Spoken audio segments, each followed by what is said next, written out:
किसी भी जर्नी को स्टार्ट करने से पहले हम लोगों को प्लान करना होता है डेस्टिनेशन का। डेस्टिनेशन फिक्स होने के बाद हम लोग ट्रांसपोर्ट सिस्टम डिसाइड करते हैं किस ट्रांसपोर्ट को यूज करना होगा।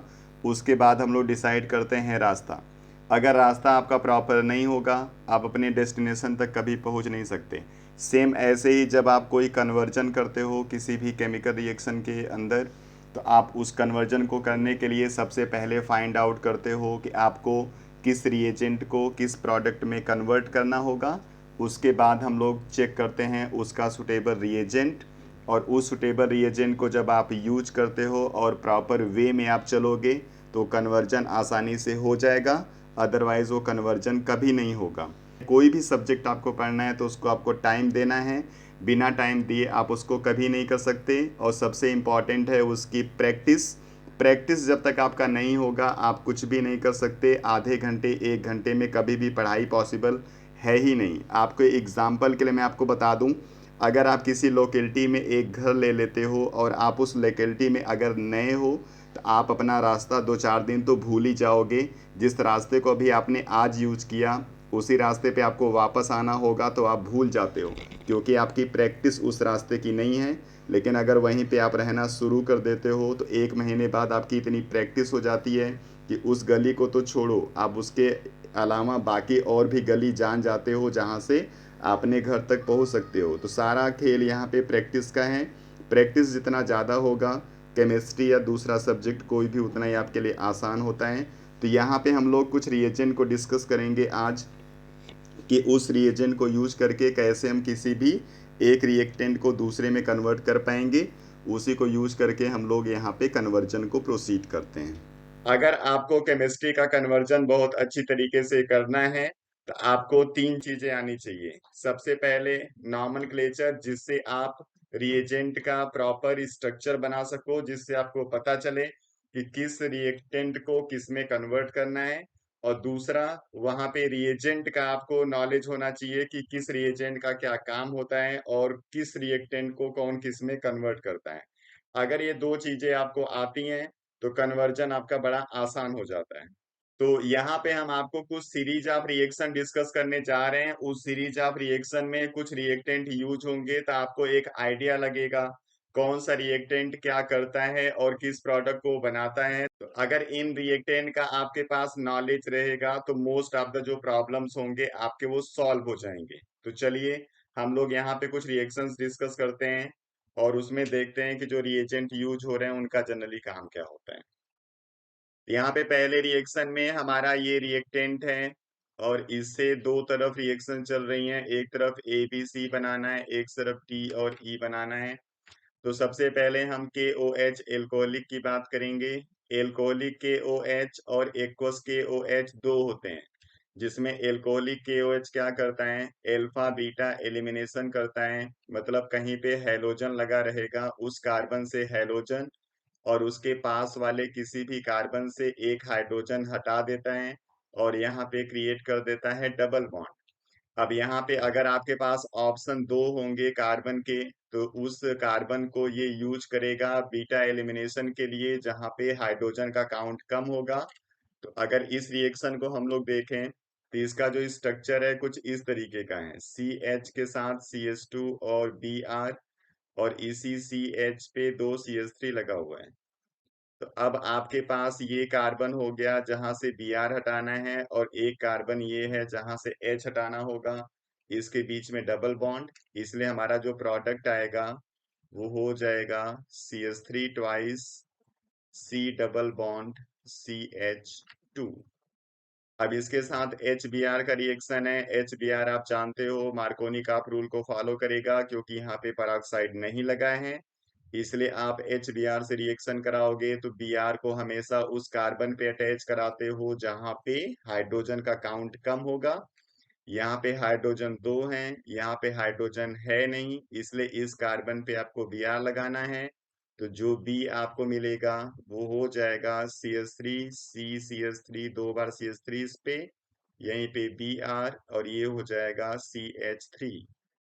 और सोडियम और ड्राई ईथर आप जानते हो ये किसी भी एल्काइल हैलाइड के साथ रिएक्शन करता है तो ये वुड्स रिएक्शन होगा। तो उसमें जो भी कार्बन की चेन होती है उसको हम क्या करते हैं, डाइमेराइज कर देंगे, मीन्स 2 बार अटैच करा देंगे। और उसी कार्बन के थ्रू आप इसको बाइंड करते हो जिसके ऊपर Br अटैच होता है। मतलब कि एक कार्बन जिसके ऊपर 3 CH3 इस तरीके से है, दूसरा कार्बन उसके ऊपर भी 3 CH3 इसी तरीके से अटैच करा देंगे और हमारा ये प्रोडक्ट आ जाएगा C। और इधर अगर हम प्रोसीड करते हैं तो मैग्नीशियम ट्राई ईथर के प्रेजेंस में क्या होगा, ये बनाता है ग्रिग्नार्ड रिएजेंट। इस मैग्नीशियम को आपको इस CH2 और Br के बीच में अटैच करा देना है। तो जो हमारा D बनेगा वो होगा CH3 ट्वाइस CH2MgBr। अब इसकी जब नॉर्मल आप हाइड्रोलिसिस कराते हो, तो हाइड्रोलिसिस कराते हैं तो एक हाइड्रोकार्बन आपको मिलता है जिसमें MgOH Br अलग हो जाएगा और ये आपका बन जाएगा एक हाइड्रोकार्बन CH2CH3। ये आपके प्रोडक्ट हो जाएंगे E और ये हो जाएगा आपका D। इस तरीके से आपको चेन रिएक्शन कंप्लीट करनी होती है। तो इसमें आपने बहुत सारे रिएजेंट का काम समझ लिया होगा। अब ये रिएजेंट आगे भी रिपीट होंगे तो वहां पे उसका काम आपको आसानी से समझ में आ जाना चाहिए। चलिए हम सेकेंड रिएक्शन पे चलते हैं। यहाँ पे नाइट्रोबेंजीन दिया गया है, इसका रिएक्शन SnHCl के साथ कराना है। SnHCl एक रिड्यूसिंग एजेंट है और ये रिड्यूस करता है NO2 को NH2 में। तो यहाँ पे ए प्रोडक्ट जो मिलेगा वो हो जाएगा C6H5NH2। कभी कभी क्या होता है ना, आपको कोई रिएजेंट समझ में आता नहीं है कि इसका मेन काम क्या है, तो आपको जब भी कोई सीरीज का रिएक्शन देगा तो आपको उसके बाद वाले और उसके पहले वाले दोनों कंडीशन में जो रिएजेंट दिए जाते हैं ना उनको चेक करना होता है। कभी कभी आपको बाद वाले जो रिएजेंट होते हैं ना उससे प्रोडक्ट समझ में आ जाता है। जैसे यहाँ पे NaNO2HCl दिया हुआ है, इसको हम लोग नाइट्रस एसिड भी बोलते हैं HNO2। इसी को हम लोग होनो लिखते हैं इस तरीके से। तो चाहे ये लिखा रहे चाहे ये लिखा रहे चाहे ऐसे, तीनों का मतलब सेम है। और इसका रिएक्शन हमेशा होता है किसके साथ, अमाइन के साथ। तो अब अगर आपको मान लो इसका नेचर पता नहीं है कि करता क्या है, तो आपको ये इसको देख के समझ में आ जाना चाहिए कि ए हमारा अमाइन होगा। इसलिए आपको कुछ नहीं करना है, सीधे अमाइन बना देना है। अब अमाइन का रिएक्शन जब हम होनो के साथ कराते हैं तो ये बनाता है डाई एजोनियम सॉल्ट। तो आपको जो बी मिलेगा वो आपको मिल जाएगा डाइओजोनियम सॉल्ट। अब इस डाइओजोनियम सॉल्ट की जब हम हाइड्रोलिसिस कर देते हैं तो ये यहाँ पे बेंजीन पे OH लगा देता है, मतलब ये कन्वर्ट हो जाएगा फिनॉल में। तो जो हमारा C होगा वो फिनॉल हो जाएगा। इस तरीके से रिएक्शन हम लोग कराएंगे। चलिए नेक्स्ट देखते हैं। इस थर्ड रिएक्शन में ABC के बाद यहाँ पे C2H5OH बना हुआ है। इनके अंदर कार्बन का काउंट यहाँ से पता चलेगा, मीन्स 2 कार्बन।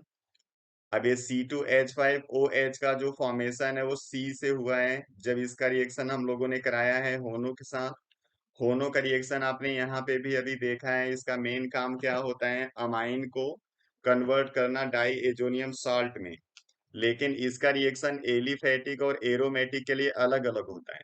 जब आप यहाँ पे एरोमेटिक अमाइन यूज करते हो तो उस कंडीशन में सबसे पहले ये डाई एजोनियम सॉल्ट बनाता है और उसकी हाइड्रोलिसिस करने के बाद आपको एल्कोहल मिलता है। लेकिन जब एलिफैटिक आपका कोई भी कंपाउंड होगा अमाइन के फॉर्म में, तो उसका होनो से रिएक्शन कराते हैं तो डायरेक्ट उसको कन्वर्ट कर देता है एल्कोहल में, वहां पे हाइड्रोलिसिस की जरूरत नहीं पड़ती। मतलब आपका जो C है वो भी अमाइन है लेकिन ये अमाइन एलिफैटिक होगा। तो 2 कार्बन का हम लोग C अमाइन बनाएंगे, इसलिए ये होगा C2H5NH2। अब ये बना हुआ है B से Br2KOH के रिएक्शन के बाद, और Br2KOH का मतलब हो गया हॉफमैन ब्रोमामाइड डिग्रेडेशन रिएक्शन। और ये रिएक्शन शो करता है कौन, अमाइड। मतलब जो B होगा वो अमाइड होगा, तो इसलिए इसका हम अमाइड बनाएंगे। तो जो प्रोडक्ट होगा वो होगा CH3 CH2 CONH2। और जो अमाइड का फॉर्मेशन होता है वो होता है किससे, जब हम किसी भी एसिड को यूज करते हैं जो कि अमोनिया कंटेनिंग होगा, इसलिए ए हमारा होना चाहिए CH3 CH2 COONH4। जब इसकी हीटिंग करते हैं तो यहाँ से डिहाइड्रेशन होता है, वाटर बाहर होगा तो ये अमाइड बनेगा। जब हाफमैन ब्रोमाइड करेंगे तो CO ग्रुप हट जाएगा तो अमाइन बनेगा, और अमाइंस का होनो से ट्रीटमेंट करते हैं तो सीधे वो एल्कोहल में कन्वर्ट हो जाता है। चलिए नेक्स्ट, C2H5OH का PCl5 से रिएक्शन करके A बन रहा है। PCl5 PCl3 SOCl2, जब इन सब का रिएक्शन आप किसी एल्कोहल से कराते हो तो ये एल्कोहलिक ग्रुप को हटाते हैं और यहाँ पे लगा देंगे हैलाइड। यहाँ पे हैलाइड लगेगा आपका Cl, इसलिए A हो जाएगा C2H5Cl। KCN क्या करता है, Cl को हटा के हमेशा Cn लगाता है, इसलिए B आ जाएगा C2H5Cn। और जब साइनो ग्रुप की हम लोग हाइड्रोलिसिस करते हैं तो ये हमेशा एसिड में कन्वर्ट होता है। इन सब रिएजेंट का आपको एक्शन पता होना चाहिए। ये Cn को एसिड में कन्वर्ट करेगा तो C हमारा हो जाएगा C2H5COOH। अब अमोनिया, अमोनिया से रिएक्शन कराएंगे तो अभी मैंने आपको यहाँ पे डिस्कस किया था एसिड का अमोनियम सॉल्ट बनेगा, ये H के साथ यूज होगा और बना देगा इसको NH4, तो C2H5COONH4 बन जाएगा, जिसकी जब हम हीटिंग कर देते हैं तो यहाँ से H2 और एक O बाहर होगा, डिहाइड्रेशन इसका हो जाएगा, इसलिए E हमारा आ जाएगा C2H5CONH2, मतलब अमाइड बन जाएगा। इस तरीके से रिएक्शन हम लोगों को कराना है। चलिए नेक्स्ट रिएक्शन देखते हैं।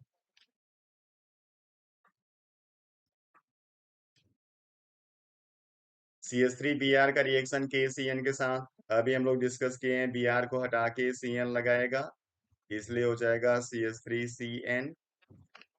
LiAlH4 ये क्या करता है, रिड्यूसिंग एजेंट है जो Cn को रिड्यूस करेगा, इसको कन्वर्ट कर देगा CH2NH2 में। That's why the product B is CH3, CH2 and NH2. This one is HONO.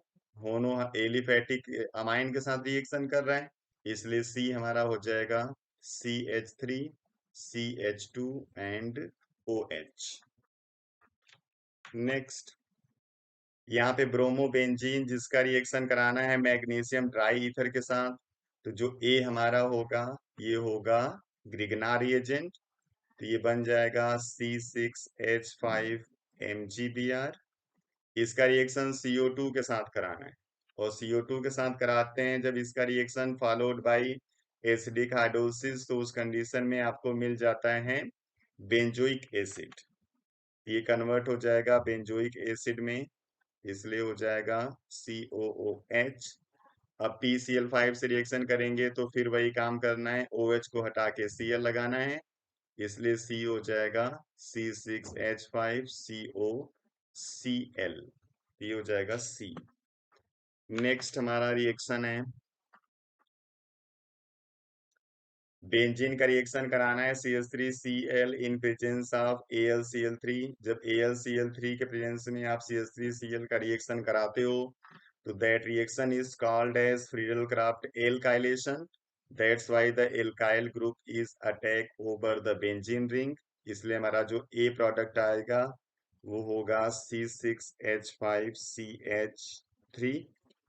अब जब हम लोग इसका क्लोरीनेशन कराते हैं सनलाइट के प्रेजेंस में, उस कंडीशन में जो साइड चेन होगा उसका क्लोरीनेशन होता है, और अगर क्लोरीन के साथ यहाँ पे हीटिंग करते हैं हम लोग आयरन या फिर आयरन क्लोराइड के प्रेजेंस में, तब बेंजीन रिंग के ऊपर सब्स्टिट्यूशन होता। तो यहाँ पे साइड चेन के अंदर सब्स्टिट्यूशन करेंगे, एक हाइड्रोजन हटा के आपको क्लोरीन लगा देना है, इसलिए बी प्रोडक्ट हो जाएगा C6H5CH2Cl। और KOH एक्वस क्या करता है, Cl को हटा के हमेशा वहां पे OH लगाता है, तो किसी भी एल्काइल हैलाइड का रिएक्शन KOH एक्वस से होगा तो आपको हैलोजन हटा के OH लगाना होता है, इसलिए यहाँ पे प्रोडक्ट आ जाएगा C6H5CH2OH। This one is the C। Next, यहाँ पे आपका एक एल्काइल हैलाइड है, जहाँ पे KOH एल्कोहलिक से रिएक्शन शो कराना है। तो जो A होगा उसमें क्या होगा, यहाँ से Cl और इसके पास वाले किसी भी कार्बन से एक हाइड्रोजन बाहर करना है। एल्फा बीटा एलिमिनेशन, दोनों कार्बन एक जैसा है तो किसी को भी यूज आप कर सकते हो। इसका प्रोडक्ट होगा ACH3CH डबल बॉन्ड CH2। अब इसका रिएक्शन आपको कराना है B2H6THF, मतलब hydroboration oxidation, followed by H2O2 in basic medium. तो सबसे पहले जो B बनेगा, इसका बोरान डेरिवेटिव मिलेगा, इसलिए ये प्रोडक्ट होगा BCH3CH2 3 टाइम्स B, जिसका जब हम H2O2 से रिएक्शन करते हैं तो एल्कोहल मिलता है। तो C हमारा मिल जाएगा CH3 CH2 CH2OH। ये 3 बार से 3 टाइम्स मिलता है, तो यहाँ पे बैलेंसिंग कोई इंपॉर्टेंट नहीं रोल प्ले करेगा, आपको बस प्रोडक्ट लिखना होगा। इस एल्कोहल का जब SOCl2 से रिएक्शन करा देंगे तो ये OH को Cl में कन्वर्ट करता है, इसलिए प्रोडक्ट D हमारा आ जाएगा CH3 CH2 CH2 के साथ Cl। नेक्स्ट, इस रिएक्शन में एसिड का रिएक्शन PCl5 के साथ कराना है। PCl5 हमेशा OH को हटा के Cl लगाता है, इसलिए प्रोडक्ट बन जाएगा CH3COCl। PDBaSO4 से रिएक्शन जब कराएंगे तो आपको पता है ये रोजनमंड रिएक्शन है, जो Cl को हटा के यहाँ पे H लगाता है, इसलिए B प्रोडक्ट आपको मिल जाएगा CH3CHO। ये आपका एक एल्डिहाइड है जिसके पास एल्फा हाइड्रोजन है, इसलिए जब डाइल्यूट NaOH से इसका रिएक्शन कराओगे तो उस कंडीशन में एल्डॉल प्रोडक्ट मिलेगा। तो जो आपका एल्डॉल प्रोडक्ट इसका मिलेगा, इसके दो मॉलिक्यूल को यूज करके, दैट इज CH3CHOH CH2CHO। लेकिन फाइनल प्रोडक्ट हमारा C नहीं है, क्योंकि इसके साथ हीटिंग लिखा हुआ है, और जब एल्डाल की हीटिंग हम लोग करते हैं तो उस कंडीशन में यहाँ से OH और यहाँ से एक H बाहर होगा और आपको मिलेगा एल्कीन के साथ एल्डिहाइडिक ग्रुप। तो प्रोडक्ट होगा CH3CH डबल बॉन्ड CHCHO। तो जो हमारा C होगा वो ये वाला प्रोडक्ट होगा। नेक्स्ट,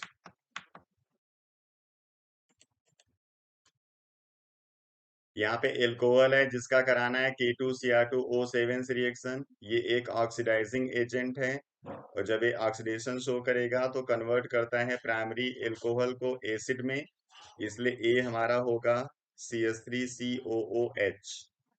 इसका रिएक्शन जब हम कराते हैं NaOH के साथ तो इसका सोडियम सॉल्ट बनेगा, तो B प्रोडक्ट हमारा होगा CH3COONA। और जब सोडियम सॉल्ट ऑफ एसिड का रिएक्शन हम लोग कराते हैं NaOHCaO के साथ, मतलब ये है सोडा लाइम रिएक्शन। जब सोडा लाइम रिएक्शन शो कराएंगे तो ये Na2CO3 के फॉर्म में बाहर हो जाता है, इसका H इसके साथ अटैच होके हाइड्रोकार्बन बनाएगा, सो C इज मीथेन। यहाँ पे मीथेन फॉर्म होता है। अगला रिएक्शन, किसी भी एल्कोहल का रिएक्शन PBr3 से करा रहे हैं तो आपको समझ में आ रहा होगा OH हटा के Br लगाना है, तो Ar हो जाएगा RBr। मैग्नीशियम डाई ईथर से बन जाएगा B, ग्रिगनार रिएजेंट RMgBr।